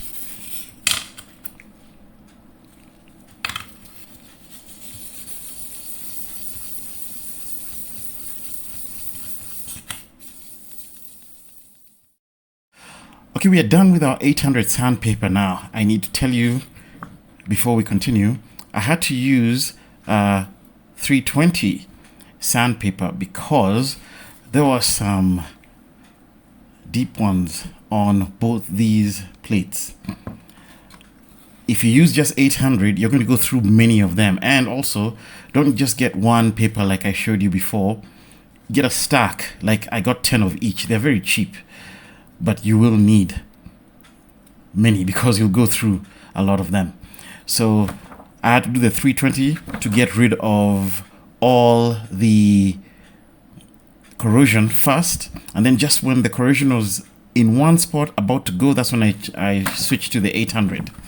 And here is my bottom plate. So that's with the 800, 320 followed by 800. Very nice. And that is my top plate. Beautiful. Now, I need to tell you something about the reed. You're not going to get all the markings off the reed because there's a deformation over here. It's sunk here and it's sunk on these ends here. And it is sunk here. And then sunk on this point, this point, this point, and this point. So I'm not too worried about that.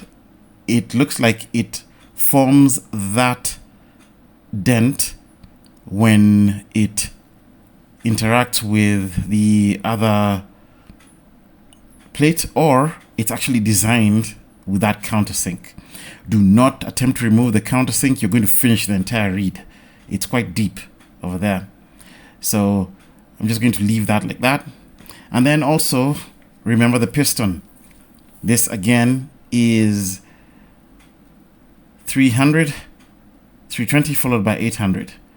So now we are going to move to our next one, which is 1500. All right, we have finished with the 1500 and this is the result. Bottom plate, that is really good. And top plate is that. Now these are recesses here, so it's fantastic. Reed plate, nice and shiny. And the piston surface is there. All right, there is our final result. That's the mirror for comparison. Look at my finger on the mirror and look at my finger. on the plates, and also that one. Look at that. Now that is what I call highly polished.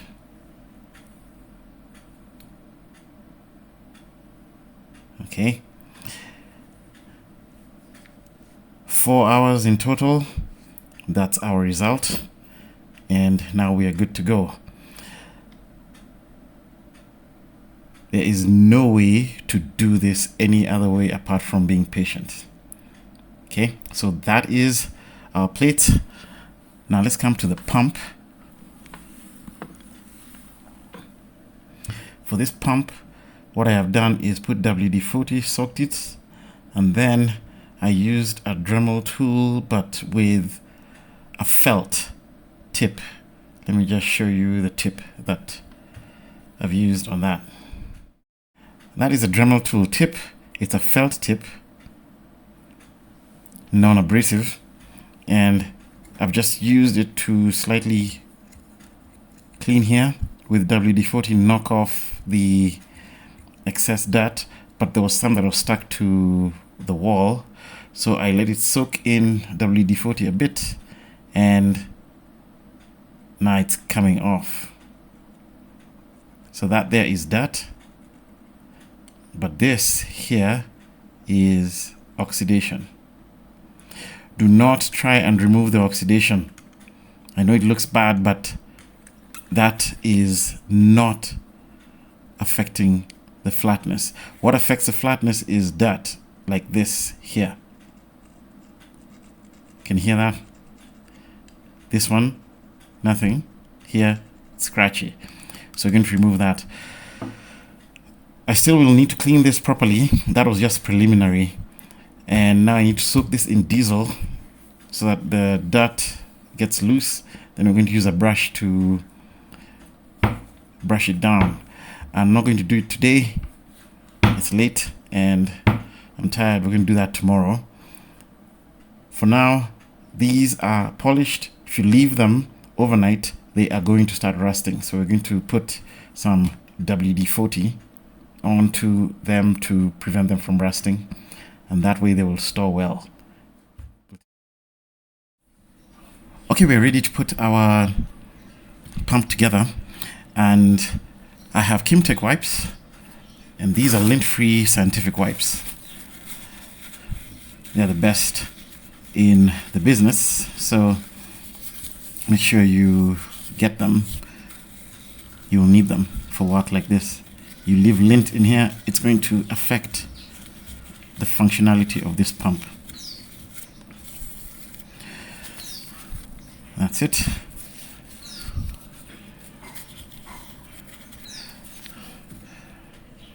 First thing I'm going to put is our guide pin. Drop it in there. And then we are going to put our bottom plate. Our bottom plate is this one. And use a magnet to drop this in. Make sure your magnet tip is clean and lint free. We're going to put a bit of WD down here. We want this to stick down with capillary action.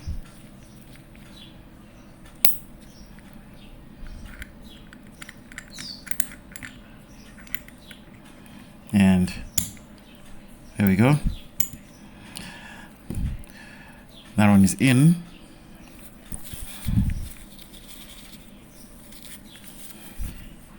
And I'm going to put a bit of WD here. Next is our reed plate.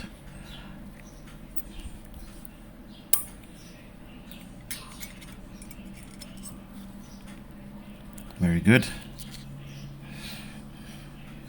And then a bit of WD.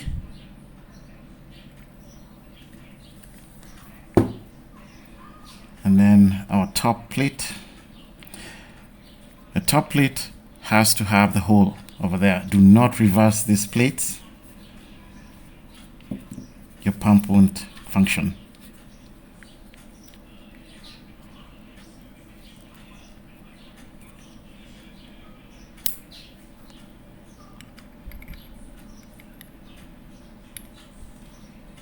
Here's a top plate and a bit of WD in there.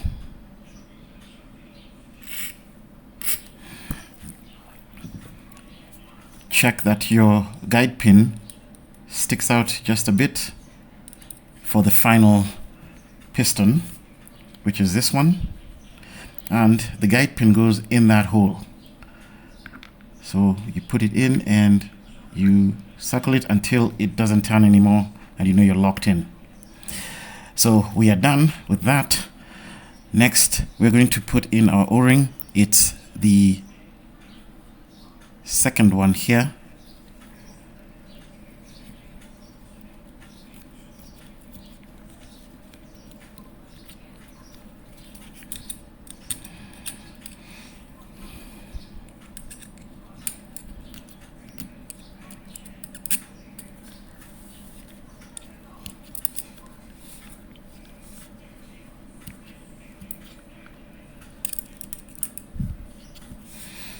And you make sure it's in that groove nicely, which it is. And you will know if you pull this up, it won't come out. But remember, if you pull this up, you need to guide it again so that it goes on that guide pin. I don't recommend you do that. Just spin it around and check your O-ring, make sure it's in that groove. Now, we put in our check valve, spring, and piston. There's a hole in there. You see that? That hole is where the seat of your valve goes. So you've got this one. Now, there's some people who drop it in like this. I have not had good success because it keeps coming out. So how I do it is put my check valve, and then I take my piston, and first I need to lubricate this piston.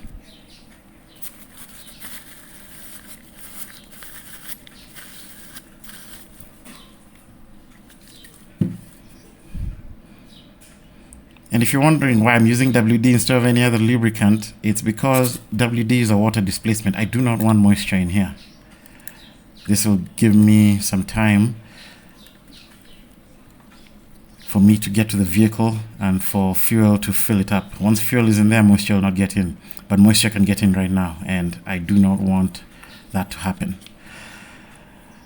So I'm going to take my spring, put it here. Now this thing is kind of offset. You'll need to make sure that it is straight.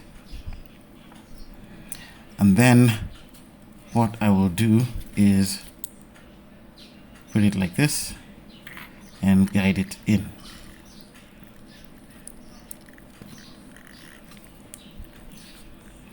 And you should feel your piston go down, and it should latch. And if you press this, you should hear a suction motion. Listen.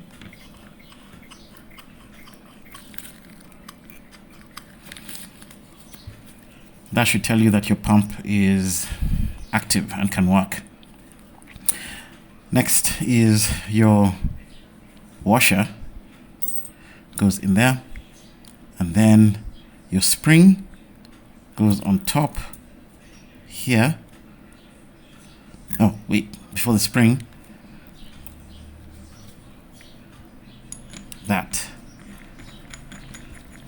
And this should be freely spinning. And that's when you will know that you have not messed it up. If it doesn't spin freely, then there's an issue. So now this is done. We'll just go and torque this to 105 Newton meters. And you have to do that in a vise. And then the next is to put your spring here. Then this goes like this. And then your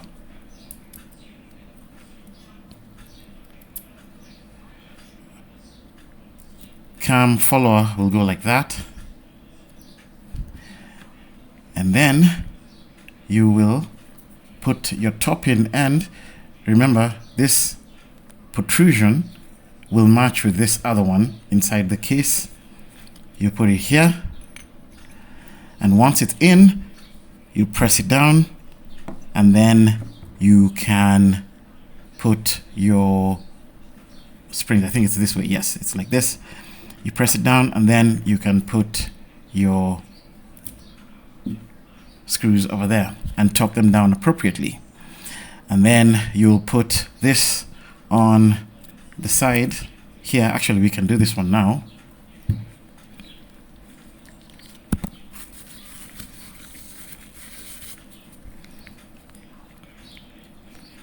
This one has this O-ring, and this is the fuel dampener. This stops excessive pulsation of the fuel pump in your fuel system so that you don't feel like there's a hammer in the engine.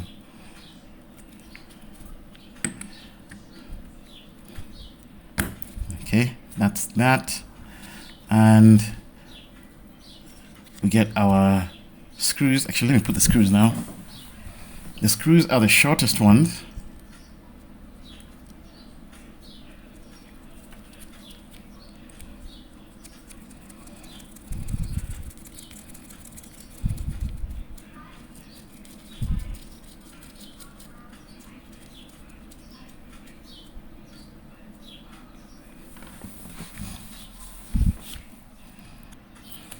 And then we torque that to 7 Newton meters.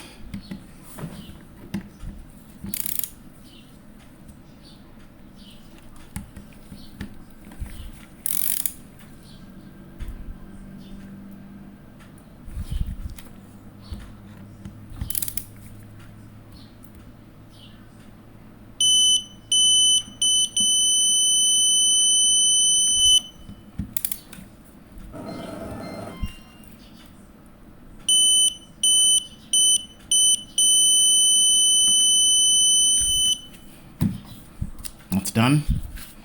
And then we'll just go torque this, put the cover back, and also put our piston screws back here, and the other one is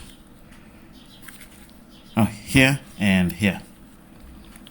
2 of them. Okay, so that's done. That's how you service this pump. Now let's go back to the car. I'll finish this later. And remember, your cover has got an O-ring over there. So let's go back to the car and install this, and then we're going to measure our fuel pressure while cranking, and I'll show you how to adjust it if necessary. Oh, and do not forget to put in your microfilters, 2 of them.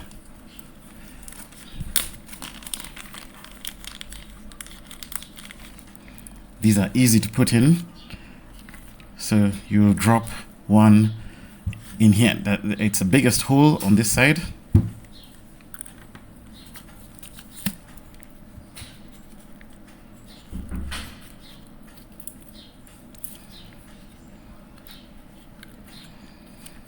And the single hole on this side.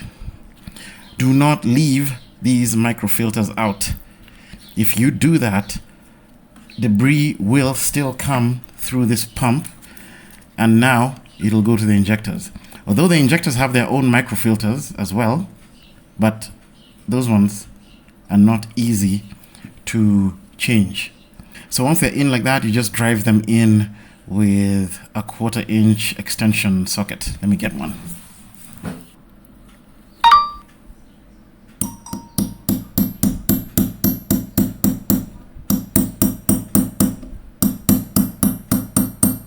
Very delicate. You'll feel it bottom out.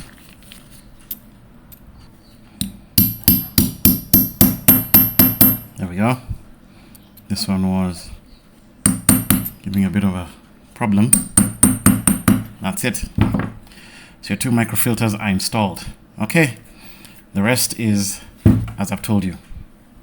Let's go to the vehicle.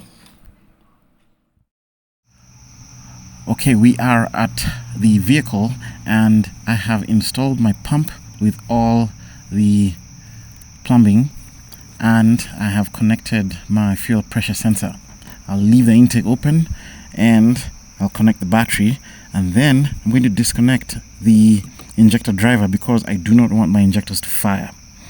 And then what I've also done is on the fuel pressure adjustment screw, I backed off the security nut and I turned it half a turn clockwise inside because this one was pretty bad shape. I'm going to adjust it some more if need be. If your pump wasn't in bad shape and you're just doing service, you may not need to touch that, but mine had low pressure. Now let's go inside and look at the fuel pressure. Alright, we're on the scan tool and we're going to go to live data, and the only thing I'm going to pull up is my fuel pressure sensor.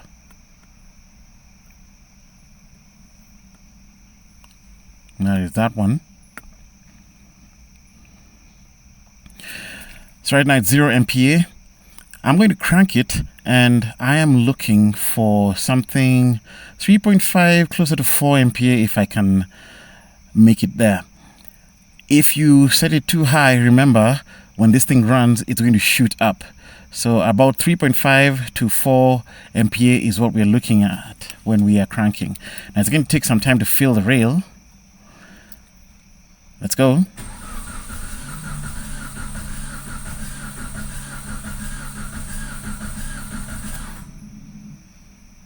Okay, that's 0.3 MPa.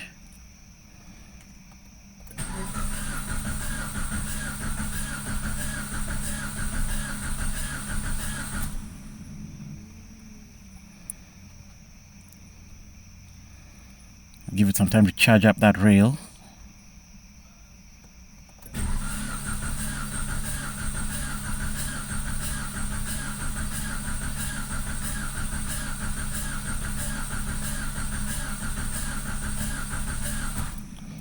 That's good. It's beginning to go up. And we're holding pressure. You need to have a good battery when you do this test.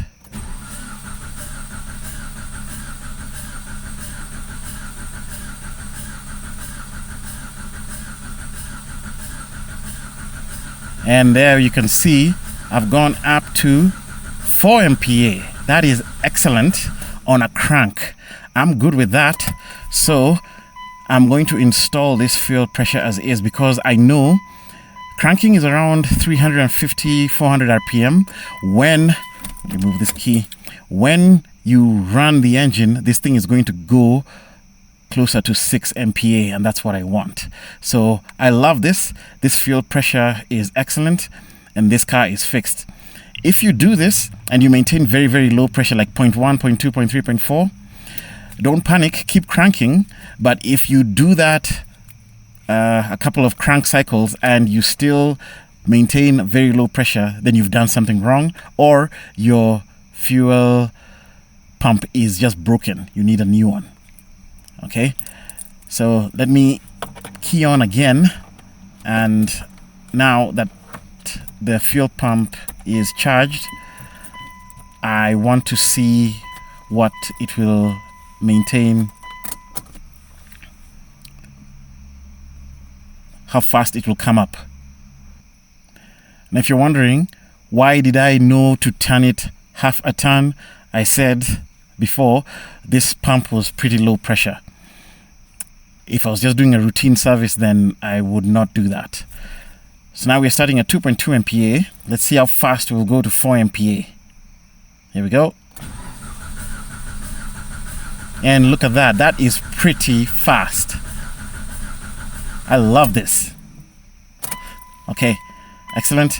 Now let's put back the car and then we're going to test how much pressure we are getting now. I may have gone a bit too far, but we'll see when the car is running. And then, of course, after that, you need to check whether you are leaking pressure anywhere. What is this? I don't know what this is. It's some powdery stuff. but it's okay, it's not leaking.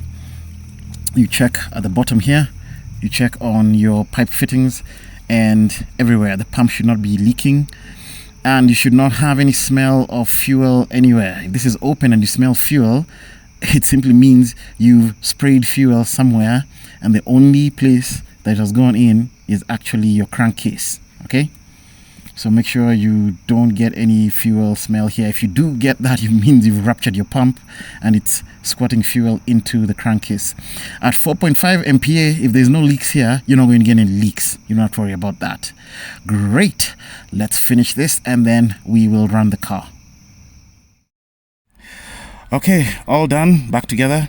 Everything connected, harness in place, intake and intake duct in place. I've left the hole down for now just in case we need to go back in there.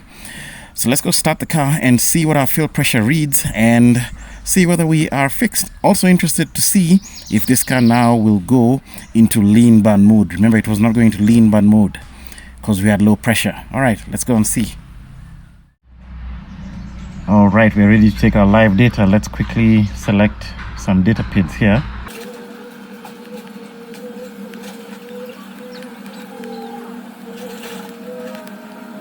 Okay, those are my PIDs that I'm going to monitor. Let's start the engine.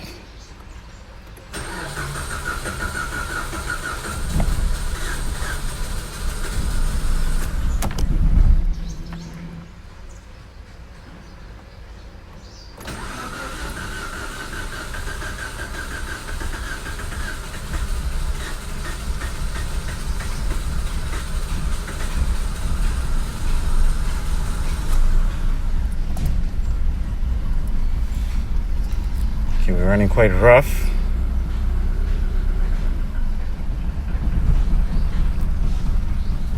And we're really smoking. I may have left a sensor unplugged.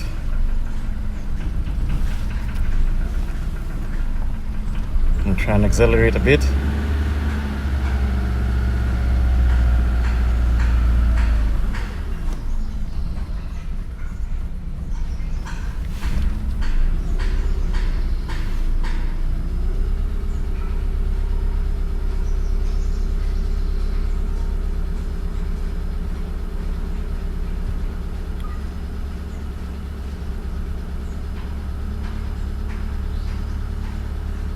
Okay, now we're running.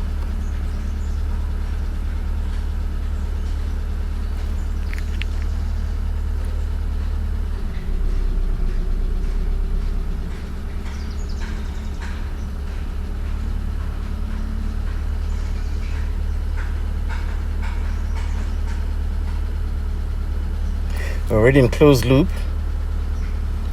Let me put my combustion mode at the top.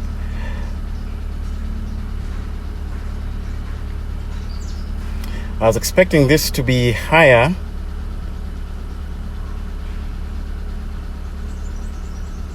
It looks like we may need to adjust our fuel pressure upwards because I want it to be consistently above 6 MPa. Let's raise the RPM and see what happens here.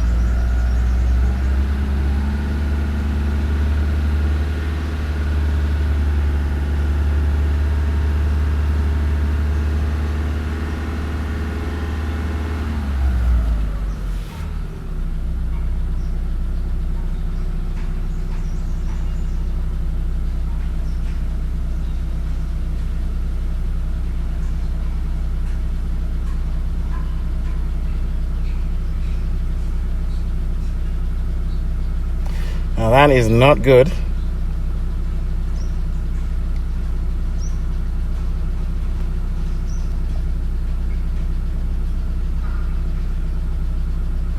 This is really strange.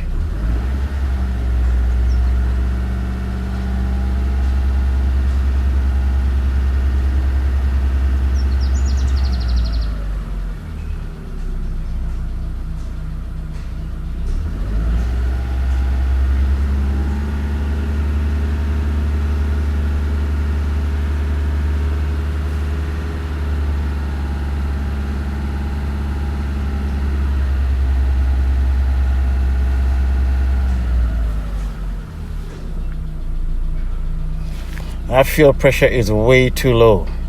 So we need to adjust our fuel pressure again.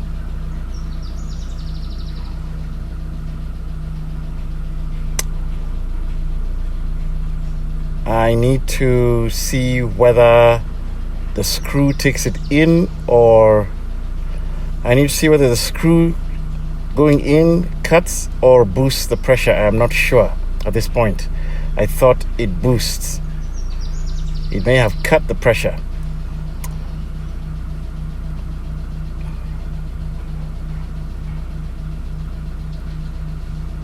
Yeah, this will not do. So let's go and adjust that fuel pressure again. All right, so I've run this thing for about an hour, and what I found was the fuel pressure was jumping all over the place. It was going to 2 MPa, 2.4, then it jumps up to 6, goes down, and it did that for around 10 minutes, and then it stabilized. So I think the plates need to seat in correctly when the car is running. Now it has stabilized, and I've run it for about an hour, and this is what I have now. You can see it builds up pressure very quickly, and our fuel trims are perfect. Let it go to closed loop. Right now we're in open loop. That fuel pressure is now maintaining between 5.8 and 6.0, which is where I wanted it to be. Actually wanted it to be slightly higher than 6, but this is perfect for now. I'm just going to leave it there. The only thing I don't like, this car seems to have another problem because my engine speed is highly elevated. We are not dropping past 1500 RPM, and this is not good. We should idle down, and consequently we do not have our lean band mode, because the lean band mode, the idle goes way down. I've looked in the data, everything seems to be satisfied. Fuel pressure is excellent, and every other parameter is good. The only thing I'm hearing is a hiss in the engine. We may have an air leak somewhere. I'm going to do a quick test before that, but I want you to see what happens now when I put it in gear. So remember last time we were dropping it in gear, the pressure was going down drastically. So let's put it in gear, and you can see where the RPM goes to 900 RPM. That's still too high. We're supposed to be around 750. I don't like how we are high in RPM, but look at our fuel pressure. So let me load the engine. I'm going to turn on the AC.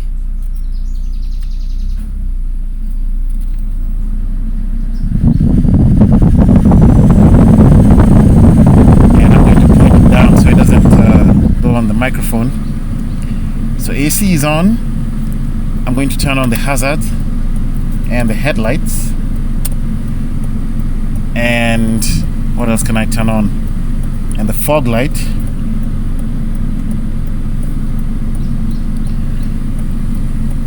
And the rear window defogger. So these are the maximum loads that we have, and our fuel pressure is beautiful, maintaining 5.8 MPa. And look at our fuel trim. Our fuel trim is perfect.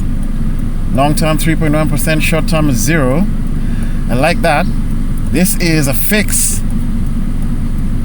The only thing I need to find out is why we are idling with loads off. So let me turn off all the loads. Turn off the hazards and the lights,